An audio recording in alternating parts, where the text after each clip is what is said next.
Welcome to the first of our Cambrian SV debates, in which we're going to be getting to grips with some of the basic strategic questions facing the Bitcoin world.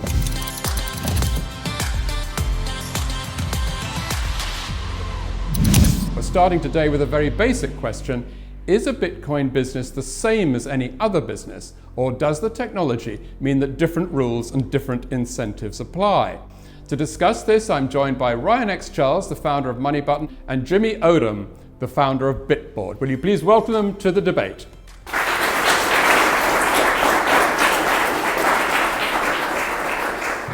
So, Jimmy, let me come to you first. Yeah. How different is the life of a Bitcoin entrepreneur compared to the life of an entrepreneur starting any other kind of business? I think there are a lot of similarities, but if we think about, economies, they're driven off of innovation and entrepreneurship, and that has to do with information. So sure, we make money, well, you should make money, but I think that this is the first time that we've had the ability in human history to truly associate the value of information. And so before, there would always be guardrails or gatekeepers, right? Or intermediaries who would assign the value of information. But Bitcoin, being the open protocol that it is, gives not only the ability to assign that value, but to evenly distribute the information behind the assigning of that value. And so I think when we talk about records, I think it's fundamentally different because it never existed until this time. So Ryan, what does that mean for you as an entrepreneur? Sure. So I'll both agree and disagree on some points because I'm sure we see things pretty well aligned. But I would go back and say when it comes to like what is it that Bitcoin entrepreneurs are doing differently, I think insofar as they're acting correctly, it's actually the same rules of business and the same rules of economics that it's always been. So, for instance, the notion of a corporation goes back several hundred years. I don't know the timing exactly. I think it's at least about 600 years old, something like that. Even the people that went out and created ICOs and things like this, they incorporated. They picked a jurisdiction. They said, I'm creating a corporation here. They did that. That's still the same thing. So I think there's a lot of stuff where even in the cases where what they claim is that it's totally different, it's not actually totally different. They're following the same rules of business and the same rules of law that other people do, or it's just illegal and they have a big problem, and some of those people have actually gone to prison. Jimmy, do you believe that there's actually a moral distinction between trying to build a Bitcoin business and trying to build a traditional capitalist business? So I wouldn't define it as the absence or presence of morals. I do believe that you have an incentive to behave morally, right? In Bitcoin. Under the Bitcoin within the Bitcoin ecosystem. And so, I'm Christian. I tend to speak a lot in reference to my faith, and I do think that all laws that men are governed by has to do with a higher power.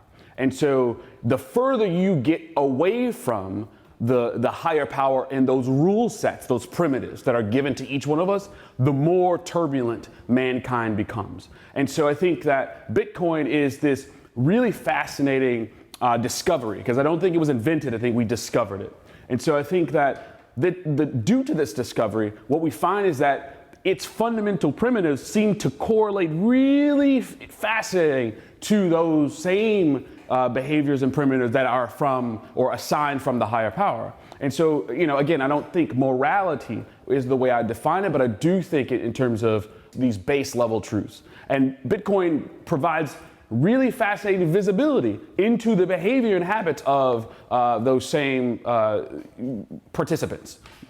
Ryan, do you think with MoneyButton, are you sort of in some sense occupying the higher ground morally? Well, okay, that's hard to answer because of course, I'm tempted to say yes right away. I'll say that certainly I do believe that there's sort of a right direction to go in, and I look myself as basically sort of having a wavering moral compass here, where the goal is to kind of narrow in on what is the right direction and go in that direction. Certainly, that's the intent. And I'll say that involved in things like business and the cryptocurrency industry in particular, I'll say that certainly in my personal experience, I think that successful businesses actually by and large do follow something approximating the right moral direction.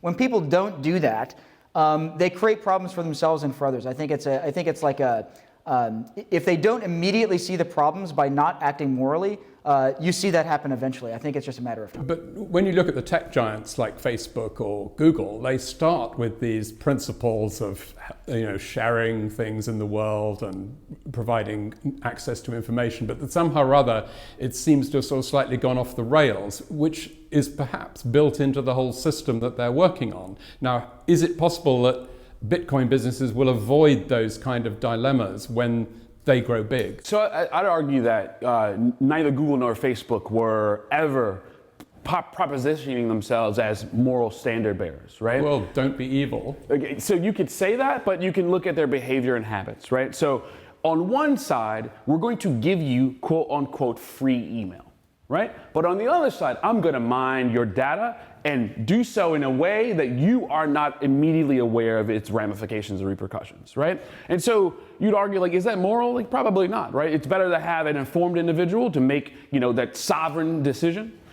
But Bitcoin behaves so much differently because it's all transparent.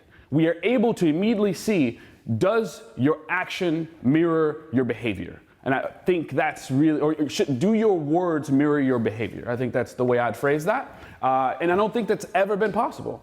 Now, if Moneybutton has a function, I can, my team can, my executives can look at that function, determine, does that app operate as displayed or as claimed? And immediately the network is able to alter its behavior as an entire ecosystem away from service providers. So, Moneybutton, Bitboard, we're all economically incentivized to tote that line of actually following through the things that we say. Yeah, sure. I'll say that when it comes to companies like Google and Facebook, I think that they like Google in particular because of the "Don't be evil" line that they have. What they're really doing is they have they latch on to some largely sort of, let's say, ethical or moral, however you want to look at this, sort of sentiments and sort of directions and decisions and things like this. But they sort of like slyly cover up some of the things that they're doing that are actually, that doesn't quite look right. There's something wrong here. So I think they don't quite get the morality right. I think that has a lot to do with how the fact that they can continue with business models that are ultimately, I hate to be extreme in all this stuff, but I think they'll ultimately fail. They can't just sell other people's private data and have that be the way things work forever. So anyway, that's how. And I think that's when I say that a Bitcoin enabled business is not like a traditional enterprise, right? There are different repercussions for behaving towards this network than there were with any other company. And so I think that the threat of destruction, right, tends to loom higher over every single one of us that participate in this economy than it ever had historically. So I think that's true, but I'm going to come back to something about the cryptocurrency industry that seems extremely relevant to me. Because although I think that Google and Facebook have done a lot of things wrong, a lot of businesses in crypto have done things way worse than Google and Facebook, at least on a smaller scale. So the reason why this question matters are things like ICOs. So what people actually did was, business is totally different now.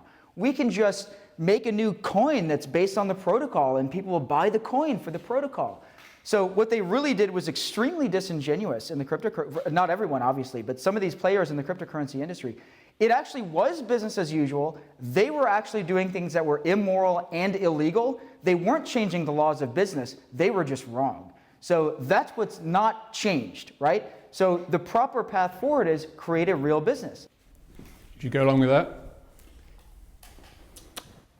The general thesis, yes, right? But I think as I think more intimately about it, I think Bitcoin has the potential to solve these and remedy these problems, right? We see that when it comes to forks, right? An ideological difference emerges within the network. There's a split, a social division, and at some future date, on a long enough time horizon, those differing viewpoints will probably be resolved. Now, whether I'll see them in my lifetime or my children's lifetime, I think at some point society will come back to a point of merger, right?